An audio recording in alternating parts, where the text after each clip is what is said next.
She is the teacher? You cannot be serious. Margaret Whitmore's sharp laugh cracked through the auditorium before the microphone could even switch on. A few parents joined in.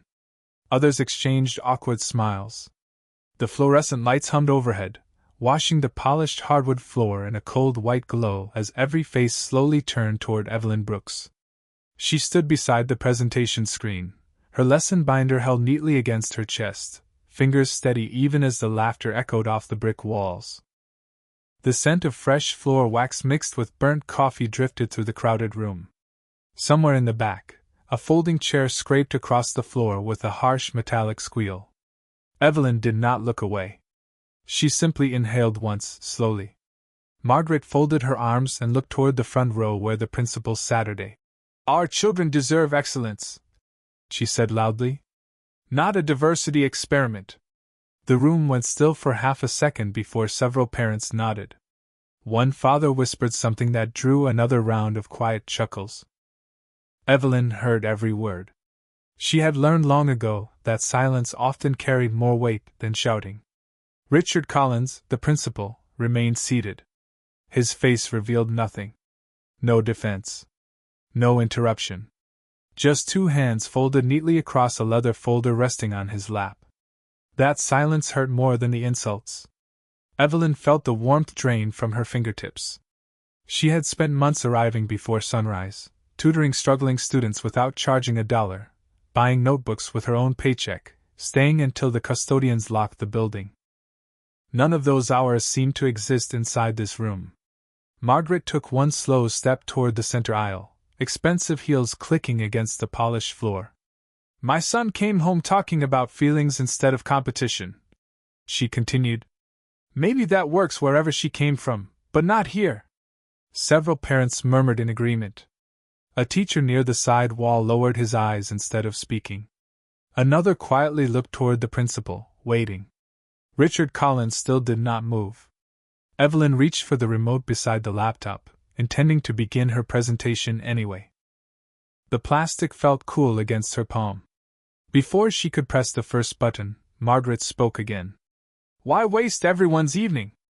Pack your things now and let the district hire someone qualified." A heavy silence settled over the auditorium. Even the heating system seemed louder than before. Evelyn slowly placed the remote back on the table. Her heartbeat drummed softly in her ears. She glanced across the audience and caught sight of Noah Whitmore sitting near the back beside another student. Unlike the adults, he was not laughing. His expression carried something closer to worry. Their eyes met for only a second before he looked down at the floor. Evelyn carefully stacked her papers into a neat pile. Every movement was calm, deliberate, almost painfully controlled. She refused to let trembling hands give anyone satisfaction. Somewhere outside, rain began tapping gently against the tall windows. Richard Collins finally leaned forward. The leather folder on his lap opened with a quiet snap. Margaret smiled, convinced she had already won. Several parents straightened in their seats, expecting the announcement they had pushed for all week.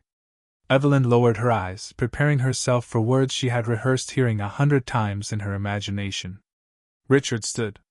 The room immediately fell silent. He did not look at Margaret first. He did not look at the school board. Instead, he picked up a small black flash drive from inside the folder and walked toward the projector without saying a single word.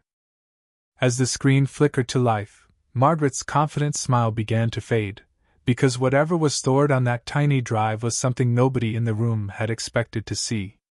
The projector cast a pale blue glow across the auditorium, washing every face in cold light. Richard Collins inserted the flash drive without a word. The soft whir of the projector fan filled the silence, louder than anyone's breathing. Margaret Whitmore folded her arms tighter, her polished smile still fixed in place. "Go ahead," she said. "Show everyone why we should keep her." Richard clicked the remote once. A chart appeared. Then another. Bright green lines climbed steadily across the screen. Reading scores. Math scores. Attendance.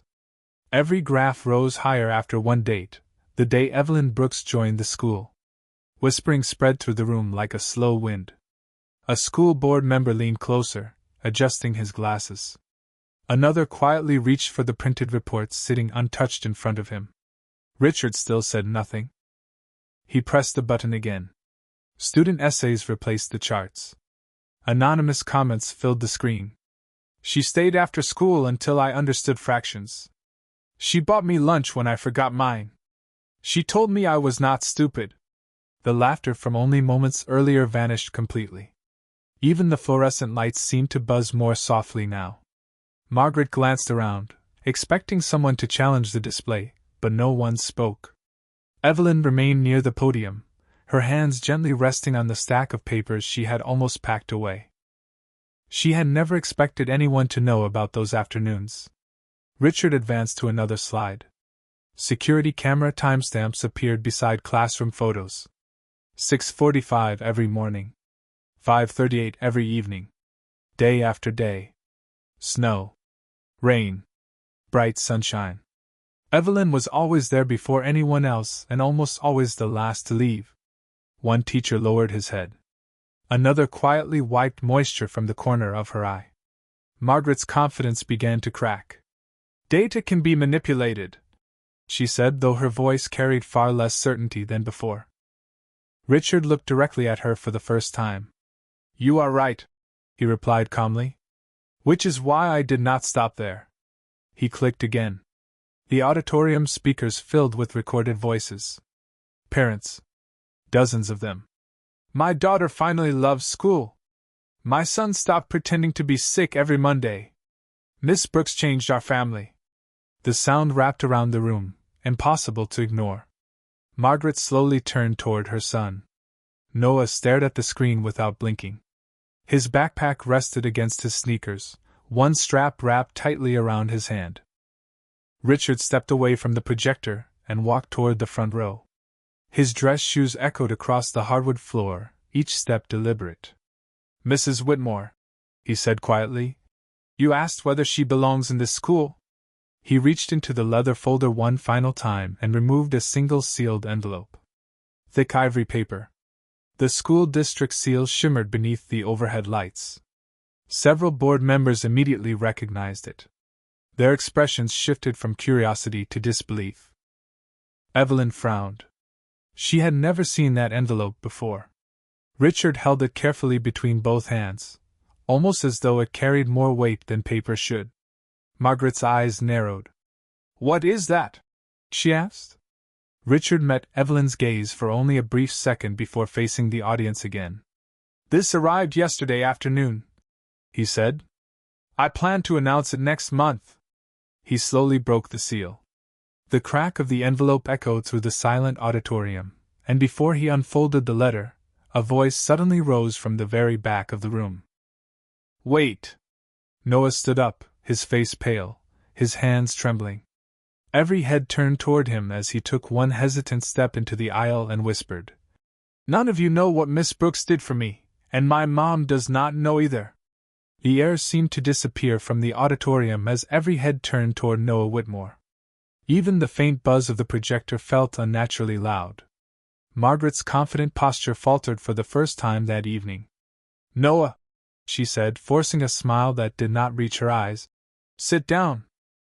He did not move. His fingers tightened around the backpack strap until his knuckles turned pale. Richard Collins lowered the unopened letter slightly, studying the boy in complete silence. Several parents instinctively reached for their phones, tiny camera lenses catching the reflection of the fluorescent lights. Evelyn Brooks remained perfectly still beside the podium, her heartbeat loud enough that she could almost hear it over the soft tapping of rain against the windows. She never wanted one of her students caught between loyalty and truth. Noah swallowed hard. You think she changed my grades? He said quietly. She did not. The room stayed frozen. Margaret exhaled in relief, already preparing another satisfied smile. Then Noah looked directly at her. She changed me. A ripple of whispers spread across the audience. Margaret's expression stiffened. Enough, she snapped. You are embarrassing yourself. Noah shook his head. No, Mom. I have been embarrassed for a long time. His voice trembled, but he did not look away. You never knew I was failing. You never knew I ate lunch alone. You never knew I stayed in the library because I was afraid to come home with another report card. Margaret blinked, stunned. The auditorium seemed smaller now, the polished floor reflecting dozens of motionless feet. Noah took another careful step into the aisle. Miss Brooks never told anyone. She never made me feel stupid. She stayed after school every Tuesday and Thursday until I finally understood algebra. Evelyn lowered her eyes. She had promised herself those tutoring sessions would always remain private. Richard Collins watched quietly, allowing the silence to do its work. One member of the school board slowly removed his glasses, his expression changing from skepticism to concern. Margaret searched the room for support, but nobody spoke. The parents who had laughed earlier now avoided eye contact. Noah reached into his backpack with trembling hands. The zipper sounded impossibly loud in the silent room. He pulled out a worn blue notebook, its corners bent from months of use. "This belongs to Miss Brooks," he said. Evelyn's eyes widened. She recognized it immediately. Every page contained handwritten lessons she had created just for him after school. Noah carefully opened the notebook. Small encouraging notes filled the margins. "Keep trying. You are closer than you think. I believe in you." The handwriting was unmistakably hers. Several parents quietly covered their mouths. Margaret stared at the pages as though she had never seen her own son before. "She never asked for money," Noah continued. "She never asked for recognition. She only asked me to promise that one day I would believe in myself the way she believed in me." Tears shimmered in Evelyn's eyes, but she remained silent. She had never imagined those private words would be read aloud. Richard stepped closer to Noah, his polished shoes echoing softly across the hardwood. He accepted the notebook with both hands and placed it beside the sealed letter on the podium. "Thank you," he said gently. The room remained perfectly still until a voice suddenly broke the silence from the back row. "Principal Collins."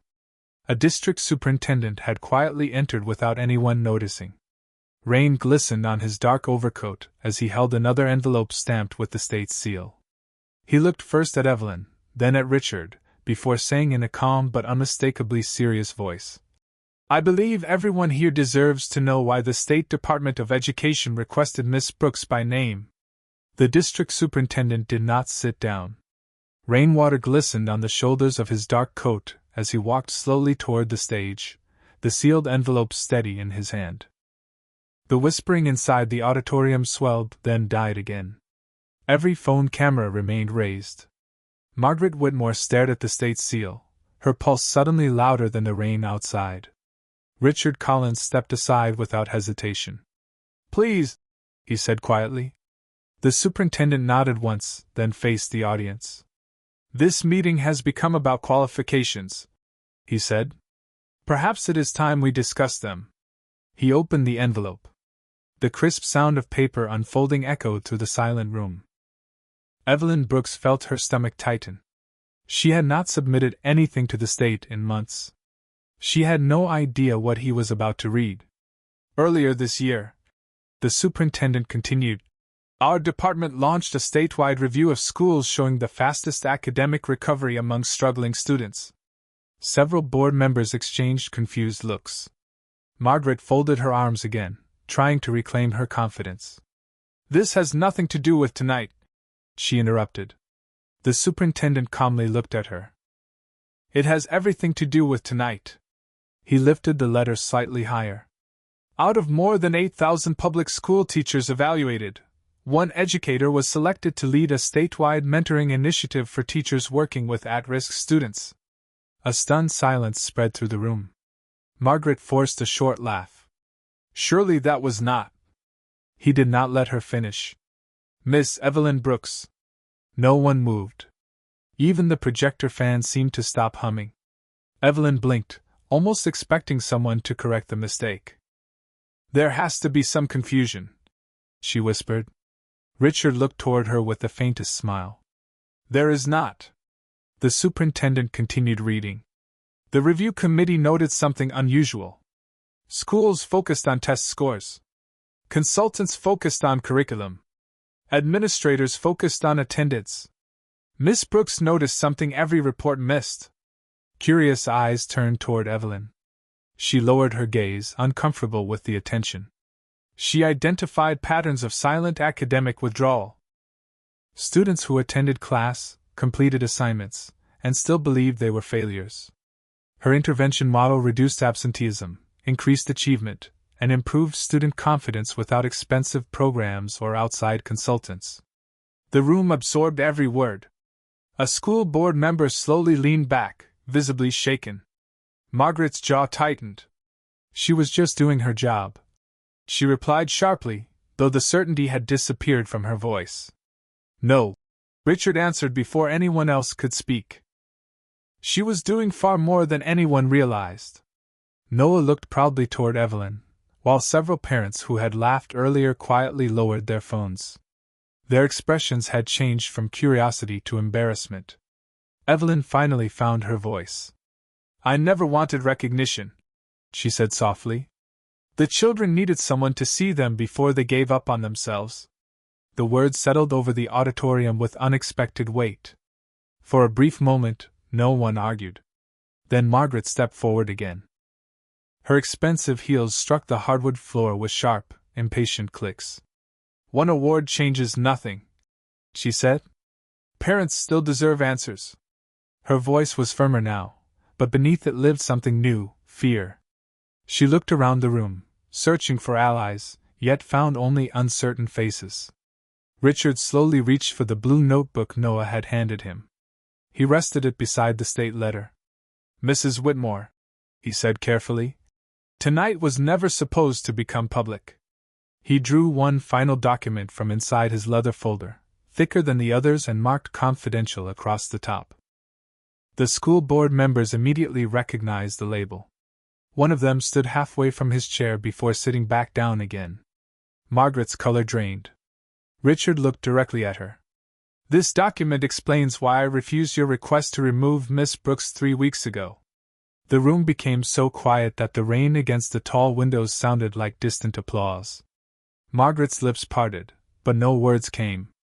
Richard placed the confidential file on the podium, rested his hand on its cover, and slowly opened the first page. Richard Collins slowly turned the first page. The crisp paper caught the cold light as dozens of phone cameras remained fixed on the podium. No one whispered anymore. Even the rain outside seemed to fade beneath the pounding silence inside the auditorium. Margaret Whitmore stared at the file, her breathing shallow, her fingers tightening around the back of a chair. "This investigation began 3 weeks ago," Richard said quietly. "Not because of Miss Brooks, but because of the complaints filed against her." A ripple moved through the room. Evelyn felt every eye return to her. The familiar weight settled across her shoulders again. She knew those complaints. Anonymous emails. Angry phone calls. Parents questioning whether she belonged in the classroom. She had answered every accusation with patience because she believed the truth would eventually matter. Richard continued. "The district required a full review." Margaret's lips curled into the faintest smile.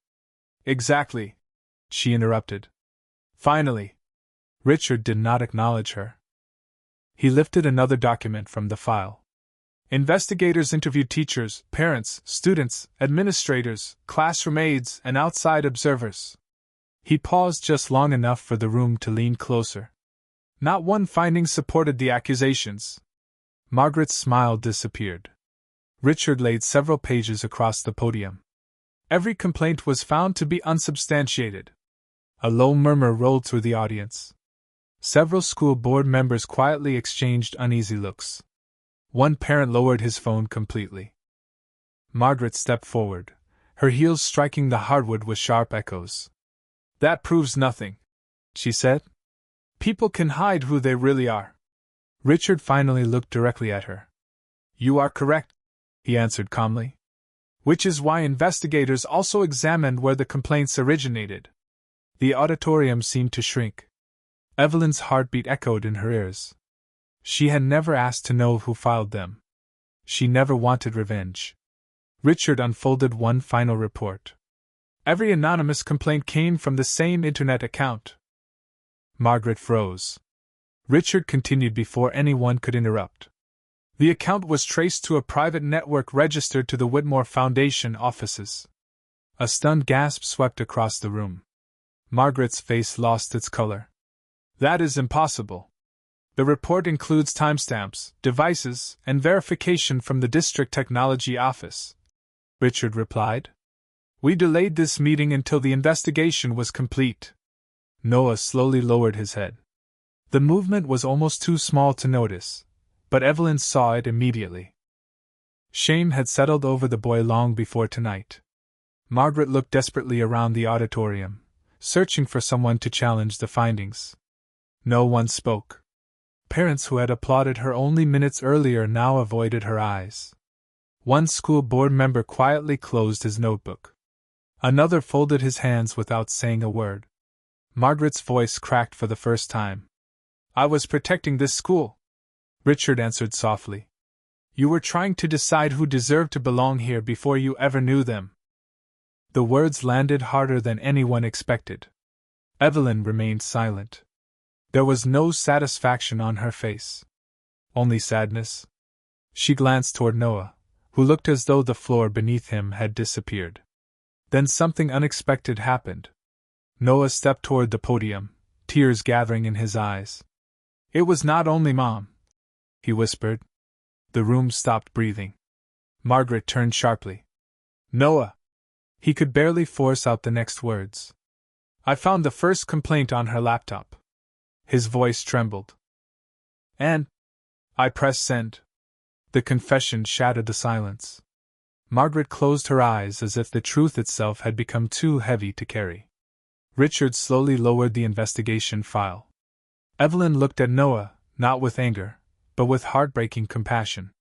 Before anyone could speak again, the superintendent reached into his briefcase, removed a second sealed folder marked urgent, and quietly said, There is one more finding. This one changes far more than tonight's meeting. The second sealed folder rested in the superintendent's hands, untouched. No one reached for it. No one even seemed willing to breathe. The rain against the tall windows had softened to a gentle rhythm, and the projector fan spun with a low mechanical hum that somehow made the silence feel even heavier. Margaret Whitmore stared at the floor as though the polished wood might offer an escape. Her shoulders, once rigid with certainty, had begun to sag beneath the weight of everything that had unfolded. Noah remained frozen in the aisle, his confession still hanging in the air. Evelyn Brooks looked at him, not with disappointment, but with the same quiet kindness she had shown him after every difficult exam and every discouraging afternoon.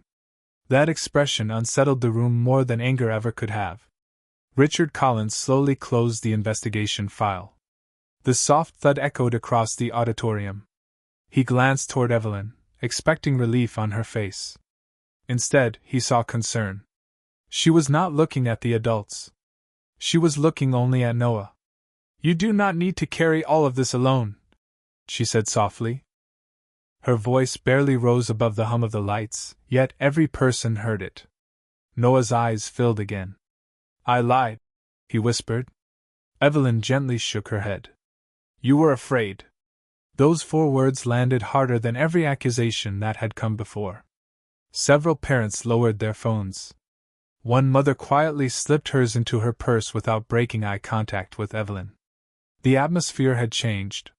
The same people who had watched her as though she did not belong now watched her as though they had never truly seen her. Margaret finally looked up. Her eyes were red, not from tears alone, but from the slow realization that the woman she had spent weeks trying to remove had just protected her son from carrying the blame by himself. Richard noticed it too.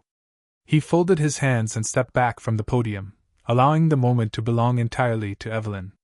Even the superintendent waited without speaking. The silence was no longer empty. It was listening. Margaret's voice came out barely above a whisper. After everything I said, why are you helping him? Evelyn answered without hesitation. Because he is my student before he is anyone else's son. No one wrote anything down. No one interrupted. The words settled over the room with a quiet force that no presentation or report could have matched. A board member slowly removed the complaint packet from his briefcase and closed it without opening a single page. Another looked toward Evelyn with unmistakable respect.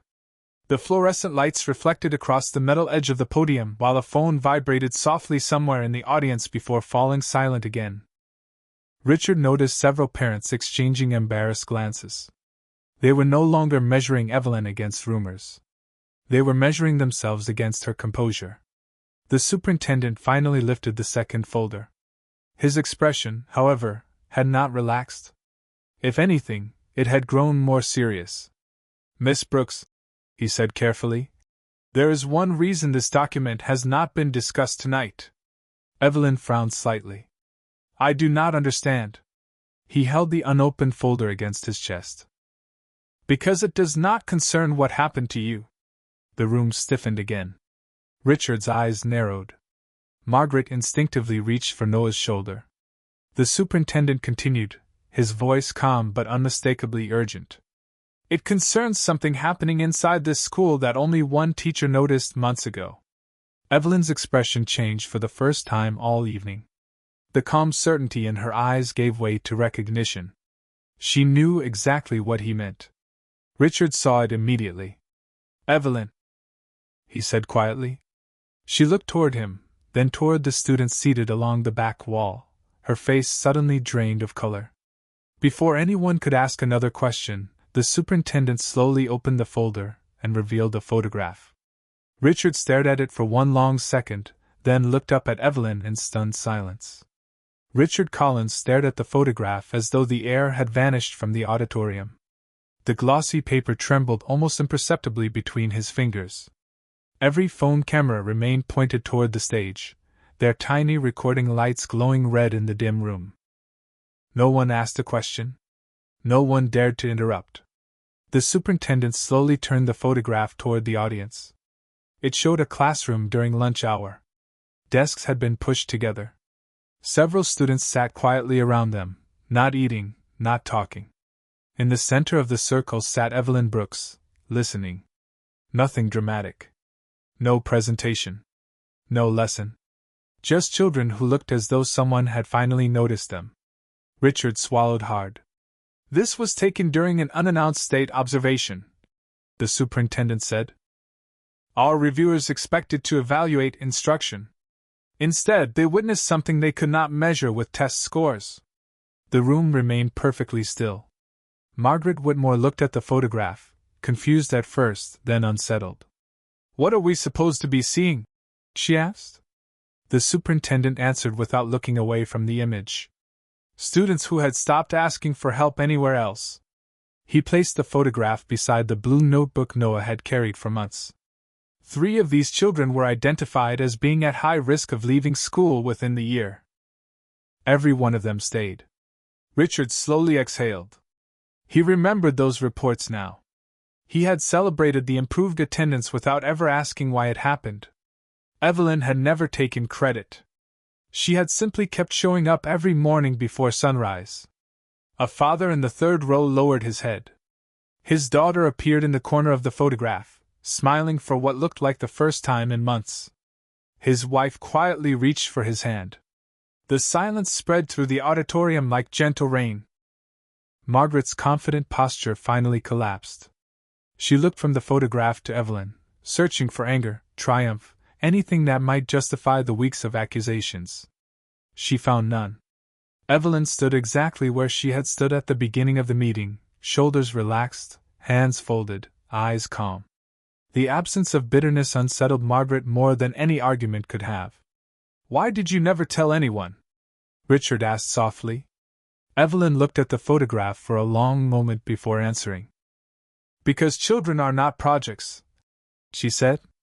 "If they trust you, that trust belongs to them, not to your reputation." The words settled over the room with quiet force.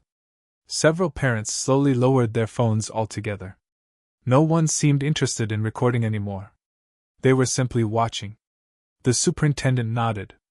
"That answer," he said, "is exactly why our review panel reached the conclusion it did." He reached into the folder one final time and removed a formal certificate embossed with the state's seal. Miss Brooks was unanimously selected as this year's State Educator of the Year. A collective gasp swept across the auditorium. Richard closed his eyes for a brief second, overcome by relief. The board members rose one after another without being asked. Their applause began quietly, then steadily filled the room. It was not loud. It was respectful. Parents who had doubted her slowly stood as well. Even those who had laughed first now looked unable to meet her eyes. Margaret remained seated. Tears gathered silently as she watched the standing ovation continue around her. Noah looked toward Evelyn with unmistakable pride. Evelyn accepted none of the attention. Instead, she stepped away from the podium and walked directly to Noah. She knelt so their eyes met at the same level. "Tomorrow," she said gently, "your math assignment is still due." For the first time that evening, Noah laughed through his tears. The sound broke the last of the tension in the room. Then Richard noticed something lying beneath the state certificate on the podium. It was another envelope, smaller than the others, addressed by hand only to Evelyn Brooks. His smile faded. The handwriting was unfamiliar, and across the front, in neat black ink, were 6 unsettling words. "Please read this before Monday morning." The small envelope remained untouched on the podium. No one reached for it. The applause that had filled the auditorium only moments earlier faded into a silence so complete that the faint vibration of the projector fan seemed to drift through every row. Cold light reflected across the polished wood and caught the moisture gathering in more than one pair of eyes.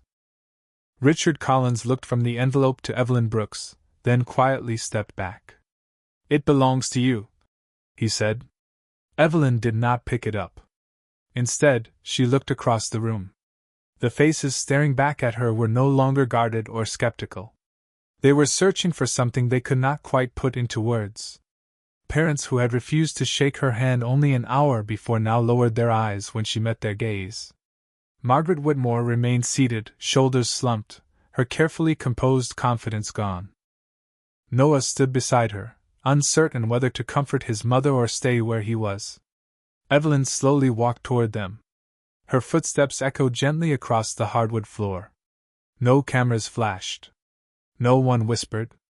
She stopped a few feet away from Margaret. The silence stretched until Margaret finally looked up. Tears rested along her lower eyelids, but she did not wipe them away. "I was wrong," she said, her voice barely audible. "Not just about your teaching. About you." The words hung in the air without defense or excuse. Evelyn listened without interrupting. Margaret drew a slow breath. "I decided who you were before I ever learned your name." She looked down at her own hands. "My son saw your character long before I did." Noah quietly stepped closer to Evelyn. "I am sorry too," he whispered. Evelyn offered him a gentle smile. "You already told the truth," she replied. "That took courage." Noah's shoulders relaxed for the first time all evening. Margaret looked at Evelyn with disbelief. "After everything I did, how can you still be kind to us?" Evelyn glanced around the auditorium. The board members, teachers, and parents were all watching. Even the superintendent stood perfectly still. "Because children remember how adults treat each other," she answered softly. "Tonight is teaching them something too." The words settled over the room with quiet power. One by one, parents who had joined the laughter at the beginning of the meeting slowly stood. There was no announcement, no request, no signal. They simply rose together. A father walked toward Evelyn first. "My daughter talks about you every night," he admitted. "I should have listened to her before I listened to rumors." Another parent nodded. Then another. Several teachers quietly crossed the room as well. One woman reached Evelyn and gently squeezed her hand without saying a word. Richard watched from the side of the stage, his throat tightening. In all his years as principal, he had organized award ceremonies, graduation speeches, and retirement celebrations. None had felt as meaningful as this moment of ordinary people choosing humility over pride. The superintendent closed the state certificate folder and smiled faintly. "Recognition from the state matters," he said. But earning the trust of a community matters even more. Margaret slowly stood. For a long moment she could not speak. Then, in front of every parent, every teacher, and every student, she extended her hand.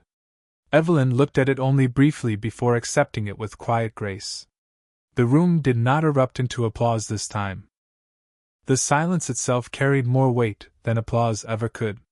Several phones continued recording, but no one seemed interested in posting a viral moment anymore. They were witnessing something far more difficult than victory. They were watching dignity answer prejudice without bitterness. Richard's eyes drifted back toward the podium. The unopened envelope still rested there beneath the stage lights, almost forgotten. His expression changed. "Evelyn," he said gently, "whatever is inside, I think it has been waiting for this moment." Evelyn slowly turned toward the envelope.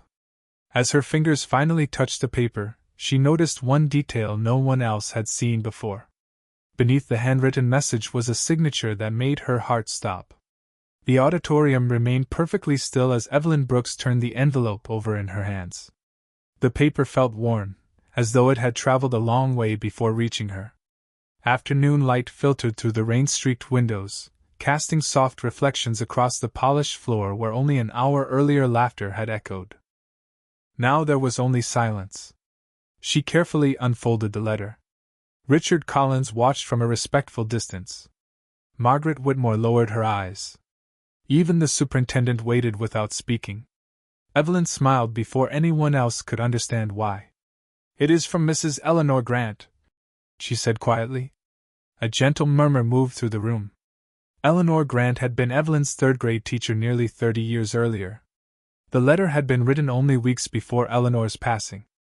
"Dear Evelyn," she read softly, her voice steady, "there will come a day when people will question whether you belong. Do not spend your life proving them wrong. Spend it reminding children they belong. The rest will follow." Evelyn stopped reading for a moment.